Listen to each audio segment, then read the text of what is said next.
one of the things that I want to focus on here is first off, partnerships. Let's talk because you had mentioned that your partner found this deal, and I have done coaching calls, and I've counseled students on partnerships. And if anyone knows my story, you know that when I got sued by the SEC, it wasn't because of anything I did; it was because something that a partner did that I got dragged into. So I'm very, very cautious when it comes to partnerships. So tell us about your partnership. Tell us how your opinion of partnerships are, and how what you do actually on this using partners on this transaction. So that's an interesting question. I didn't set out to get a partner, like an actual business partner to run a business. What I was looking to do was partner up with other like-minded investors in order to do bigger deals. And I found Zach through that process. Zach is my partner in my company, Prosperity CRE. And just through doing our first deal together, kind of seeing how we complete each other, for lack of a better term, and just really just seeing how we learned how to rely on each other and trust each other, the work ethic, all of that stuff.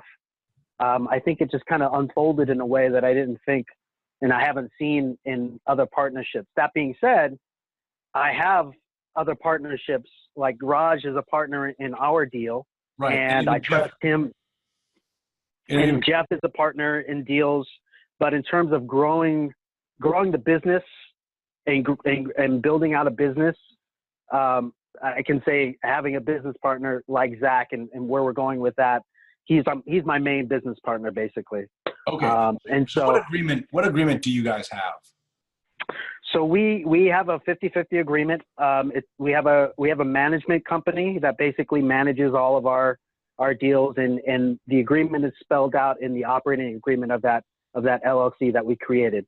And it basically just delineates pretty much, 50-50 down the middle for everything.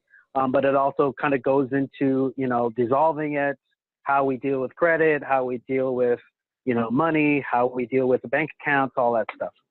Okay. So what happens if one person's not pulling their weight? If that isn't spelled out in the agreement in terms of, because that's to me, that's kind of subjective in a lot of ways, right? I could think he's not pulling his weight, but after a conversation, a very strong conversation, it might turn out that something's either going on, or those kind of things might be able to get smoothed out with conversations or just being, communication. So what about vesting of the interests? Like if you came in with a new deal and he says, maybe I'll help you out with it, and it turns out he's not really got his heart on that deal, but you went out and did everything. Is he entitled to 50% right away? We won't do the deal. Well, I won't do the deal. Okay. We won't do the deal. So it's really we're either both on board with deals that come through the business or not. So It's as simple as that. All right. Yeah. See, I ask these questions because these are the types of questions I ask, whenever we're dealing with partnerships, because guys, I've lived it. And, I had a 5-person partnership on one of my deals where my wife and I were out there buying properties, and we were, we're doing very well. We're very successful and everything's fine. And we were approached by a couple of 3 other people who said, hey, we can bring so much more to this partnership and do more deals and bigger deals. And so we signed on with these guys, and we spent over 6 months just designing the partnership agreement, like who was going to do what role. We identified 5 different, roles for everyone, and each person was going to have a separate role. And each person was going to get 20% of the equity in the deal of the partnership, just because they were in the partnership. Like for instance, we had one woman whose only job was just to raise money. And in the first deal, she didn't raise a dime. All the rest of us raised everything. But she got 20% of the deal because she had got that equity interest. So this is the type of thing you've got to ask the tough questions up front. And so, if you got a two-person deal, hey, remember the beautiful thing about real estate is every partnership doesn't have to be more than one deal long. And then you just Yeah, move and to the next I agree. And I think with my partnership, I think of it as a business, right? And we're going out and trying to find a lot of properties. And until we can build out like a fully fledged, having employees that can handle things and go out and raise capital by ourselves, or hire a broker dealer, get big enough so we can go into the broker dealer kind of network and not have to, bring equity raisers or KPs into the equation. It's like you said, we have partners in specific deals.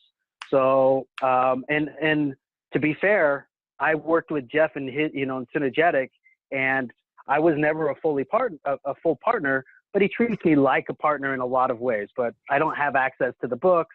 I don't, I get a cut for the things that I do in his business.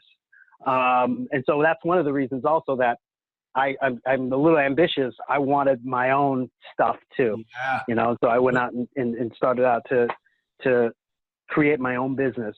But Jeff must have been a great platform to learn from and to jump off from. Absolutely. And specifically, that's how I got into the acquisition side. So I helped Jeff. I was looking to try to place some debt for a couple of his deals. And, there was a certain point when I was like, I want to get on the acquisition side. I want to get in the game because I don't want to be a broker in a downturn is my whole thought. And so I specifically asked him, hey, this is what I can bring to the table. I have some underwriting skills, so I can get up to speed very quickly. I come from a finance kind of background in terms of just in terms of experience and stuff. And also I'm pretty good with the transactional stuff. I know how to close deals. I've done it. It's very easy for me. Let me help you. And so that's where I kind of filled in the gaps there because there was a good sized team that he was working with. But nobody really had transactional experience to bring to the table at that. So that's the partnership side. And I want everybody to think, what advice would you give people about starting partnerships? Choose your partners well. I think that, one of the oldest things that comes in, and I'll say this too, Raj is a partner on Colony Court with us. Raj is a partner on Enclave with us. Ashley's a partner with us on Enclave. Bob Branton is a partner with us on Enclave, and they're invaluable, and everybody has their things that they do and bring to the table, and each is getting their share of the pie. And so it's interesting to have my own business, but also learning how to expand that deal by deal, because I have other partners and other viewpoints and other, voices that need to be heard, actually that have more important voices than I do in particular deals as well, right? Ashley's our asset manager on Enclave. She has the most important voice when it comes to that, that kind of stuff. So we listen to her, and I kind of sit back and throw my little things in, but she's the boss in a lot of ways. Don't we know that? Oh, don't. She's the boss for sure.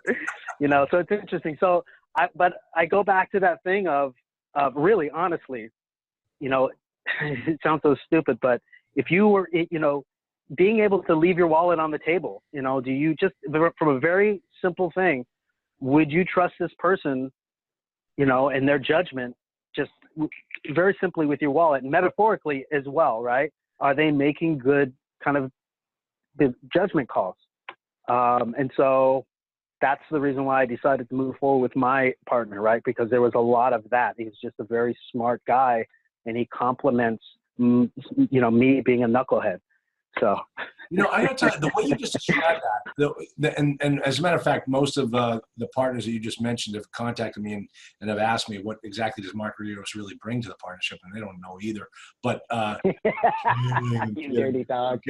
No, but one of the, what you just said is really cool, and that's one of the beautiful things about the owner forum is you meet all these people on it. Is that when you get a deal and you're trying to structure the deal, you're thinking, who do we need? who can we grab and help us close this deal? Because that's what this is all about. It's all about, putting together the team to get you across the finish line. I mean, Yes. I tell you, I have so many people that I deal with in the owner forum on a daily basis who haven't put the team together, who think I'm just going to do this myself. No, guys, get out there and start figuring out who can do what to help you cross that finish line. Because you got phenomenal resources right here in this group. All right, it's fantastic. We said that 3 weeks ago when we were talking about or longer than that, about a month ago. You cannot do this business in a vacuum. You cannot do it by yourself. You cannot. Yeah. You can't, and you can't scale. There's just no way to do it in a big, meaningful way. And I'll tell you something, and of course, let me just check who's on the call right now, because I'm about to call somebody out and I want to make sure that he's on here. Hold on. All right, good. He's not on. So let's talk about Doug Benson. Doug Benson. So Doug has done it himself, and he's built slowly, and that's what's right for him. That's perfectly the speed he wants to go at, and he's done phenomenally well. He's an absolute success story, but that's the way he does it. And but if you're looking to do $3 million deals, if you're looking to do $5 million deals, guys, put the team together. Put the team together, because the guys who've done this for years, they have a team, and they've been doing it for years. That's why they have a team. So just don't be shy.